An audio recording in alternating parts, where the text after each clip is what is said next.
When suspicion takes over a person's mind, they turn into a monster. Driven by a blind need to test his wife's loyalty, a husband crossed all limits of cruelty. Ignoring her screams and cries, he dragged his helpless wife and brutally tied her to a massive, heavy wooden plank. As if that wasn't enough to satisfy his malice, he divided her long, thick hair into 3 separate braids and nailed them to the wood with sharp iron spikes.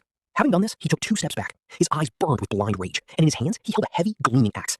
The rules of this horrifying ritual were terrifying. If the axe cut the braids, the woman's innocence would be proven. If the aim missed and the axe struck her body, she would be deemed guilty and left there to die in agony. And if all 3 attempts missed both the braids and her body entirely, she would be dragged away to be drowned alive.